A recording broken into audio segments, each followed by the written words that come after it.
Ukraine's President Zelensky is talking today before the U.S. Congress and really making the case for the United States to up the ante in its involvement in Ukraine. Now, specifically, he wants America to establish a no-fly zone, which, as a practical matter, it sounds a little benign, but it's not. It really means the United States would send fighter planes over to Ukraine, intercept Russian MiGs and Russian jets trying to get over Ukrainian airspace and shoot them down. And this would be done presumably in conjunction with NATO. It could very well be the invitation or the trigger for a much wider war and potentially even a world war. I was watching the press querying Jen Psaki yesterday, and I found it funny that you have all these progressives, all these leftists, beating the drums of war, essentially saying things like, well, what do you mean? They were a little hostile, if you will, to the Biden administration, saying things like, why are you making an independent assessment of what the Ukraine needs when Zelensky is telling you what he needs? Zelensky is making it clear that he wants jets and he wants you to shoot Russian planes down. Why aren't you doing it?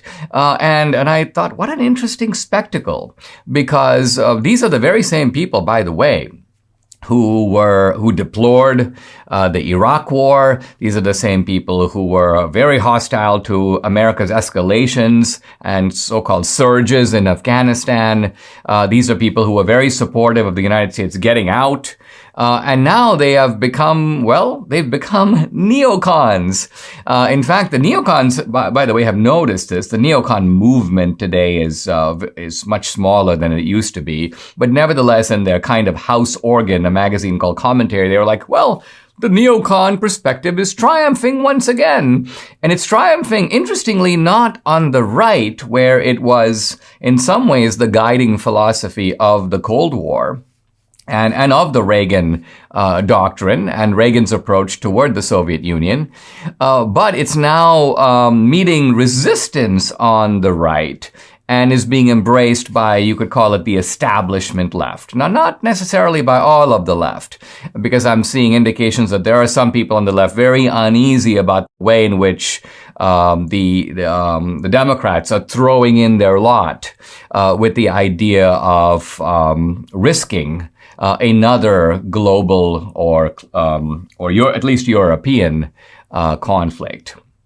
Now, let's examine this neoconservative perspective for a second, and then I want to turn to a couple of the things that Zelensky said. The neoconservative argument was always based on the idea that the Soviet Union is ideologically totalitarian.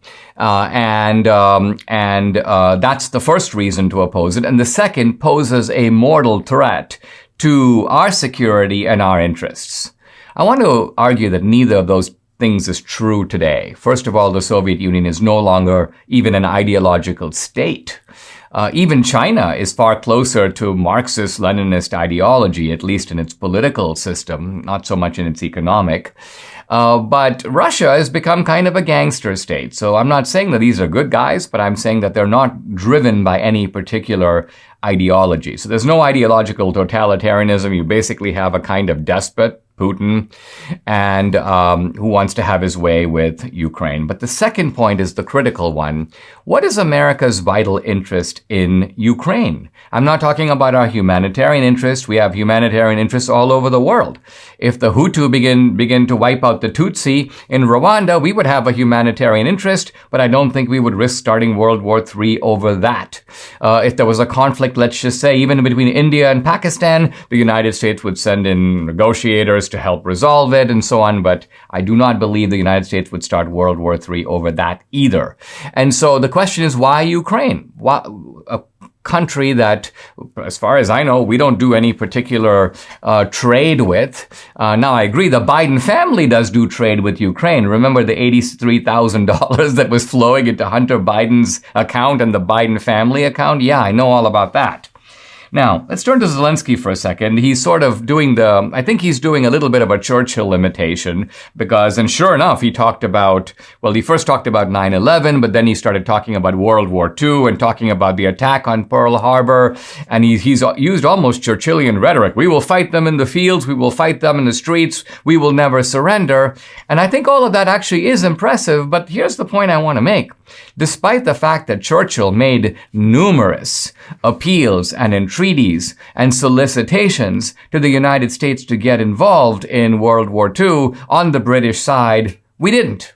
The simple truth of it is the United States did not get directly involved until attacked. And it was precisely when the Japanese attacked Pearl Harbor that we went, our shores are under attack. Okay, now's the time when we don't have a choice. Now's the time when we do get involved. So I understand the analogy. Of course, Ukraine has been attacked. There's every reason for them to defend themselves. I'm not saying we shouldn't help them, but I am saying it is their freedom. It is their country. They should fight. We should help. In other words, I'm invoking, in a way, the Reagan doctrine, but a Reagan doctrine prudentially applied and with the recognition that the Ukraine is far away from our borders. There's a limit to what we can do. And there's also a limit to the American public's appetite for war, another war, on top of the wars we've already fought. So I think that the lesson, while Zelensky thinks that by appealing to 9/11 and appealing to World War II, the lesson is get involved, I think those very analogies convey an opposite lesson. Be very cautious because you never know the long-term implications of getting involved. You come to rue the things you did in a kind of wild heat of enthusiasm. You begin to realize that you've made some horrible mistakes. You pay the price of those mistakes, and it's better to learn from experience now than to make the mistakes all over again.